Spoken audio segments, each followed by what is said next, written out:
Hai teman-teman, di sini saya akan menjelaskan tentang apa saja upaya yang dapat dilakukan untuk memberantas korupsi.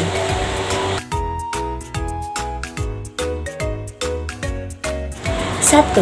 Upaya preventif. Upaya preventif adalah usaha pencegahan korupsi yang diarahkan untuk meminimalisir penyebab dan peluang seseorang melakukan tindak korupsi. Berikut upaya preventif. 1. Memperkuat Dewan Perwakilan Rakyat. Yang kedua, memperkuat Mahkamah Agung dan jajarannya. Yang ketiga, meneliti lebih jauh sebab akibat terjadinya korupsi. Keempat, membangun kode etik di sektor publik dan partai politik. Yang kelima, penyempurnaan manajemen barang kekayaan milik negara.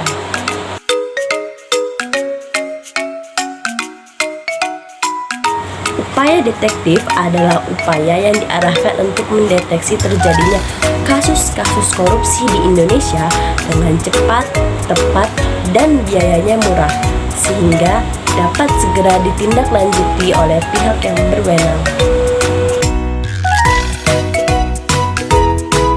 Berikut upaya detektif dalam pencegahan korupsi. 1. Perbaikan sistem dan tindak lanjut atas pengaduan dari masyarakat. 2. Pelaporan kekayaan pribadi baik sebelum dan sesudah bekerja. Yang ketiga, partisipasi Indonesia pada gerakan anti korupsi dan anti pencucian uang.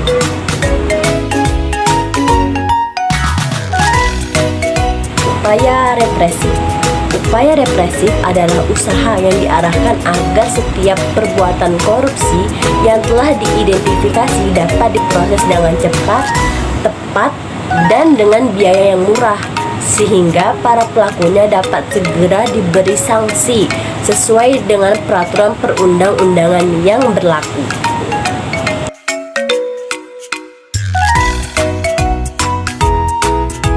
Upaya represif dalam pencegahan tindak korupsi. 1.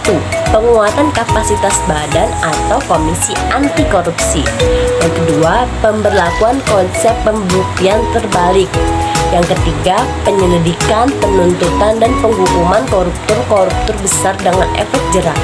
Yang keempat, publikasi kasus-kasus tindakan korupsi beserta analisisnya yang jelas.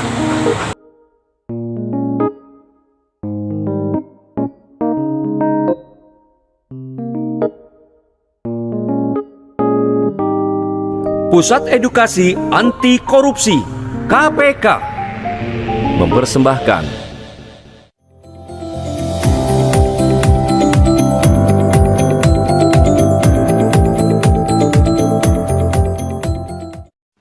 Semangat pagi!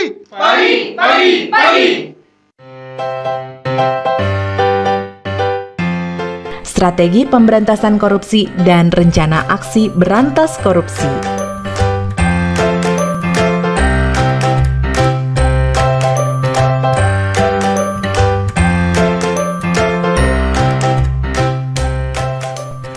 Di Yogyakarta sudah bukan hal yang asing lagi jika melihat becak berwarna jingga mencolok dipadukan dengan aksen batik kawung sedang berwarawiri. Akan tetapi yang lebih menarik perhatian adalah tulisan yang terdapat tepat di bawah aksen batik kawung tadi. Becak-becak itu bertuliskan, bebas kolusi dan korupsi, korupsi sengsarakan rakyat, dan sebagainya.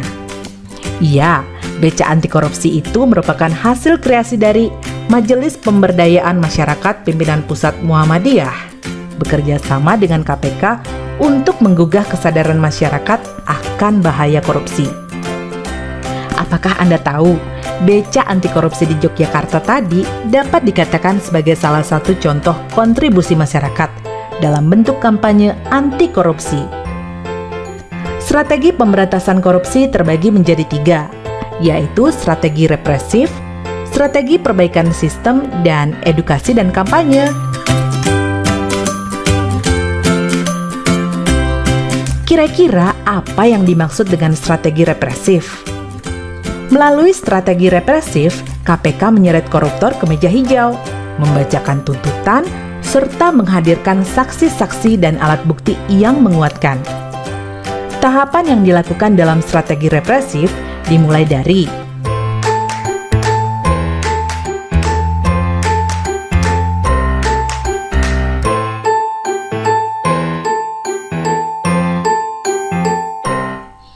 Anda dapat menelaah lebih mendalam mengenai tahapan-tahapan strategi represif.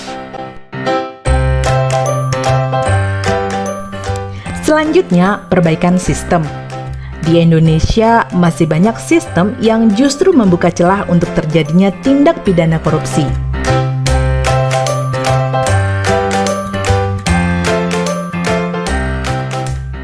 Tentu saja, sistem yang rumit harus diperbaiki, karena sistem yang baik bisa meminimalisasi terjadinya tindak pidana korupsi. Misalnya, melalui pelayanan publik yang serba online dan sistem pengawasan terintegrasi. Terakhir, edukasi dan kampanye.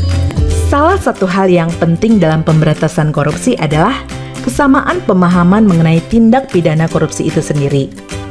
Contoh yang paling sering kita lihat adalah pandangan pemberian uang terima kasih kepada aparat pelayanan publik yang dianggap sebagai hal yang wajar.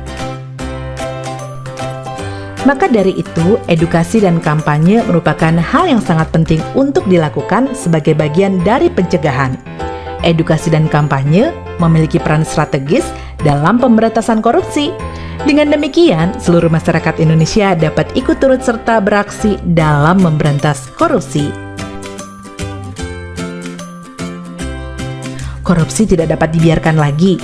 Sudah saatnya kita beraksi memberantas korupsi. Masih banyak masyarakat yang belum tahu bahwa pemberantasan korupsi merupakan hal yang sangat sederhana. Kita semua dapat beraksi dengan memilih salah satu peran dalam strategi pemberantasan korupsi. Masyarakat dapat memilih peran dalam strategi represif dengan cara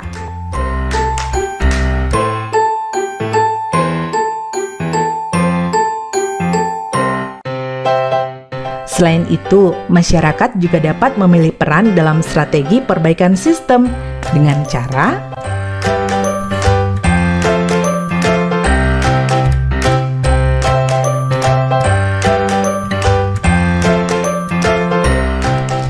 bukan hanya masyarakat saja yang dapat berperan dalam strategi perbaikan sistem dengan cara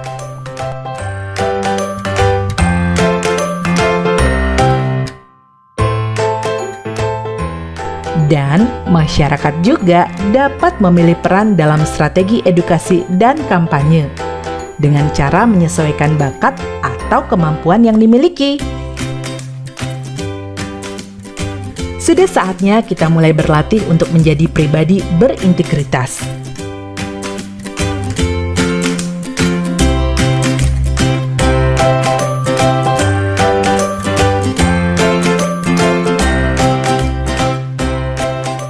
Kira-kira bagaimana cara agar kita dapat menjadi pribadi yang berintegritas? Kita dapat belajar dari tokoh bangsa dan berlatih dari hal-hal kecil dalam kehidupan sehari-hari, seperti tidak melanggar aturan lalu lintas, tidak membuang sampah sembarangan, dan lain sebagainya. Dari hal-hal kecil tersebut, kita dapat melatih menjadi diri yang berintegritas. Karena bagaimana mungkin bisa memberantas korupsi jika kita tidak bisa mengatasi keinginan untuk melakukan pelanggaran kecil seperti itu? Setelah mempelajari modul ini, Anda akan lebih peduli, berani, semakin disiplin, dan memiliki rasa tanggung jawab terhadap kesejahteraan di Indonesia.